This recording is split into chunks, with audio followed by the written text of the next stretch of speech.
Hi ಎಲ್ಲರಿಗೂ ನಮಸ್ಕಾರ. ನಾನಿವತ್ತು ನಿಮಗೆ ಬೆಂಡೆಕಾಯಿ ಸಾಂಬಾರು ಹೇಗೆ ಮಾಡೋದು ಅಂತ ಹೇಳ್ಕೊಡ್ತಾ ಇದ್ದೀನಿ. ಈ ರೀತಿ ನೀವು ಮಸಾಲೆ ಇಟ್ಟು ಸಾಂಬಾರು ಮಾಡೋದ್ರಿಂದ ಬೆಂಡೆಕಾಯಿ ಸಾಂಬಾರು ತುಂಬ ಟೇಸ್ಟ್ ಚೆನ್ನಾಗಿ ಬರುತ್ತೆ. ಚಿಕನ್ ಸಾಂಬಾರು ಟೇಸ್ಟ್ ಬರುತ್ತೆ. ಮನೇಲಿ ಎಲ್ಲರೂ ಚೆನ್ನಾಗಿ ತಿಂತಾರೆ. ಮೊದಲಿಗೆ ನಾನು ಬೆಂಡೆಕಾಯಿನ ಹಚ್ಚಿಟ್ಕೋತಾ ಇದ್ದೀನಿ. 1/4 kg ಬೆಂಡೆಕಾಯಿ ತೊಗೊಂಡು ನಾನು ಹಚ್ಚಿಟ್ಕೊತಾ ಇದ್ದೀನಿ. ಮತ್ತು ಈಗ ನಾನು ಒಂದು ಈರುಳ್ಳಿ ತೊಗೊಂಡಿದ್ದೀನಿ. ಒಂದು ಈರುಳ್ಳಿ ಮತ್ತು 2 ಟೊಮೆಟೊ ತಗೋತಾ ಇದ್ದೀನಿ. ಒಂದು ಈರುಳ್ಳಿ ಟೊಮೆಟೊ ಹಚ್ಚಿಟ್ಕೊಂಡು ಇದನ್ನು ನೀವು ಸ್ವಲ್ಪ ದೊಡ್ಡದಾಗೆ ಹಚ್ಚಿಟ್ಕೋಬೋದು. ಯಾಕಂದರೆ ಇದನ್ನು ನೀವು ಮಿಕ್ಸಿಗೆ ಹಾಕೋಬೇಕು. ಮೊದಲಿಗೆ ಜಾರ್ಗೆ ಈರುಳ್ಳಿ ಟೊಮೆಟೊ ಹಾಕೋತಾ ಇದ್ದೀನಿ ಇವಾಗ.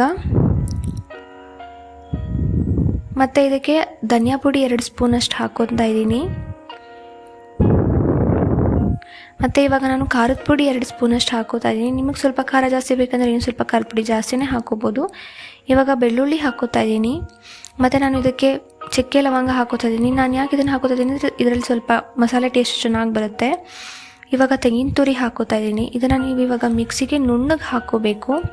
ನೋಡಿ, ಈಗ ನಾನು ನುಣ್ಣಗೆ ಮಿಕ್ಸಿ ಮಾಡ್ಕೊಂಡಿದ್ದೀನಿ. ಮತ್ತು ಇವಾಗ ಒಂದು ಈರುಳ್ಳಿನ ಸಣ್ಣದಾಗಿ ಹಚ್ಚಿಟ್ಕೊತಾ ಇದ್ದೀನಿ ಸೈಡ್ಗೆ ಒಗ್ಗರಣೆಗೆ ಹಾಕೋದಕ್ಕೆ. ನೋಡಿ ಎಷ್ಟು ಸಣ್ಣದಾಗಿ ಹಚ್ಚಿಟ್ಕೋಬೇಕು ನೀವು. ಮತ್ತು ಒಂದು ಬಾಣಲಿಗೆ ಎಣ್ಣೆ ಹಾಕೋತಾ ಇದ್ದೀನಿ. ಮತ್ತು ಇವಾಗ ನಾನು ಬೆಂಡೆಕಾಯಿ ಸೇರಿಸ್ಕೋತಾ ಇದ್ದೀನಿ. ಬೆಂಡೆಕಾಯಿನ ಚೆನ್ನಾಗಿ ಫ್ರೈ ಮಾಡಬೇಕು ನಾವು ಫಸ್ಟು.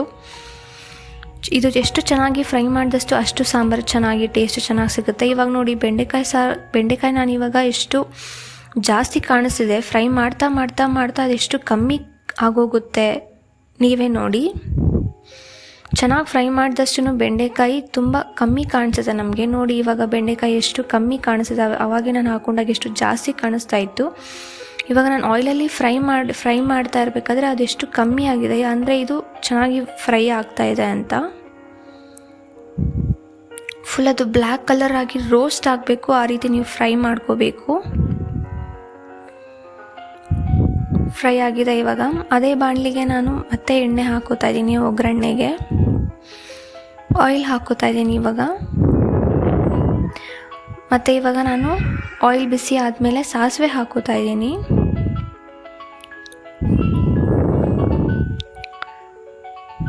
ಸಾಸಿವೆ ಚಿಟಾಪಟ ಅಂತಿದ್ದ ಹಾಗೆಯೇ ಈರುಳ್ಳಿ ಸೇರಿಸ್ಕೋಬೇಕು. ಸೈಡಲ್ಲಿ ನಾವು ಹಚ್ಚಿಟ್ಕೊಂಡಿದ್ವಲ್ಲ ಆ ಈರುಳ್ಳಿ ಸೇರಿಸ್ಕೋಬೇಕು. ನೋಡಿ ಇವಾಗ ಚಿಟಾಪಟ ಅಂತ ಇದೆ. ಈರುಳ್ಳಿ ಸೇರಿಸ್ಕೋತೀನಿ ನಾನಿವಾಗ.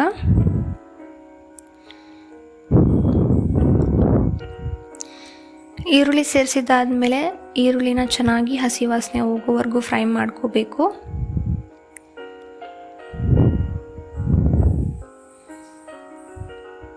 ಈರುಳ್ಳಿ ಚೆನ್ನಾಗಿ ಸ್ವಲ್ಪ ಫ್ರೈ ಆಯಿತು ಅಂತಿದ್ದ ಹಾಗೆಯೇ ಅರಿಶಿನ ಹಾಕೋಬೇಕು. ನೋಡಿ ಇವಾಗ ನಾನು ಅರಿಶಿನ ಹಾಕೋತಾ ಇದ್ದೀನಿ.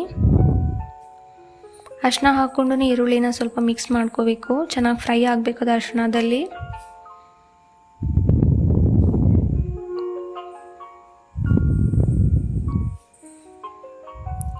ಮತ್ತು ಇವಾಗ ನಾನು ಈರುಳ್ಳಿ ಚೆನ್ನಾಗಿ ಫ್ರೈ ಆದಮೇಲೆ ರುಬ್ಬಿಟ್ಕೊಂಡಿರೋ ಮಸಾಲೆ ಹಾಕ್ತಾಯಿದ್ದೀನಿ. ಮಸಾಲೆ ಹಾಕಿ ಮಿಕ್ಸ್ ಮಾಡ್ಕೋತಾ ಇದ್ದೀನಿ ಇವಾಗ.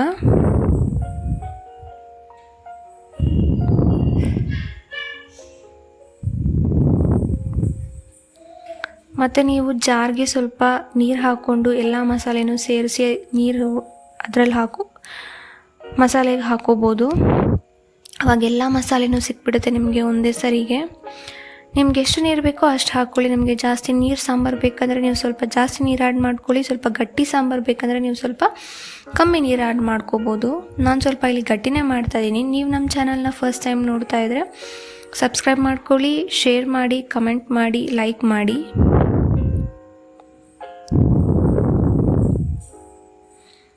ಇವಾಗ ಸಾಂಬಾರಿಗೆ ನಾನು ಎಷ್ಟು ಬೇಕೋ ಅಷ್ಟು ಮಾತ್ರ ನನಗೆ ಬೇಕಾಗಿರೋಷ್ಟು ನೀರನ್ನ ಆ್ಯಡ್ ಮಾಡ್ಕೊತಾ ಇದ್ದೀನಿ. ಆ್ಯಡ್ ಮಾಡಿಕೊಂಡು ಇವಾಗ ನಾನು ಅದನ್ನು ಸ್ವಲ್ಪ ಹೊತ್ತು ಕುದಿಯೋದಕ್ಕೆ ಬಿಡಬೇಕು. ಒಂದು 5 ನಿಮಿಷ 10 ನಿಮಿಷ ಚೆನ್ನಾಗಿ ಕುದಿಬೇಕು ಸಾಂಬಾರು.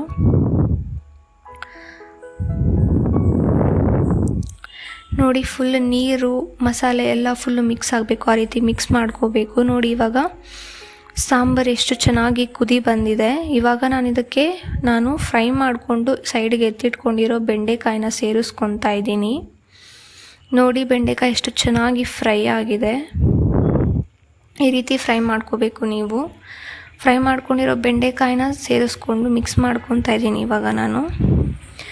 ಬೆಂಡೆಕಾಯಿ ಮಿಕ್ಸ್ ಮಾಡಿದ್ದೆಲ್ಲ ಆದಮೇಲೆ ಇನ್ನೂ ಒಂದು 10 ನಿಮಿಷ 15 ನಿಮಿಷ ಚೆನ್ನಾಗಿ ಸಾಂಬಾರು ಕುದಿಯೋದಕ್ಕೆ ಬಿಡಬೇಕು. ಬೆಂಡೆಕಾಯಲ್ಲಿ ಸಾಂಬಾರು ಎಷ್ಟು ಕುದಷ್ಟು ಟೇಸ್ಟ್ ಚೆನ್ನಾಗಿ ಬರುತ್ತೆ ನೋಡಿ. ಇವಾಗ ಎಷ್ಟು ಚೆನ್ನಾಗಿ ಕುದೀತಾ ಇದೆ.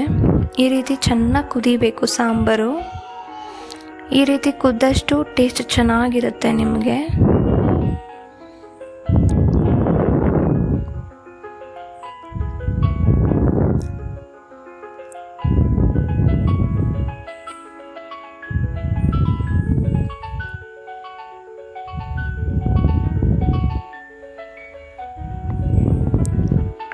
ನೋಡಿ ಇವಾಗ ಸಾಂಬಾರು ಫುಲ್ ರೆಡಿ ಆಗಿದೆ. ಚೆನ್ನಾಗಿ ಕುದೀತಾ ಇದೆ ಸಾಂಬಾರು. ಈ ರೀತಿ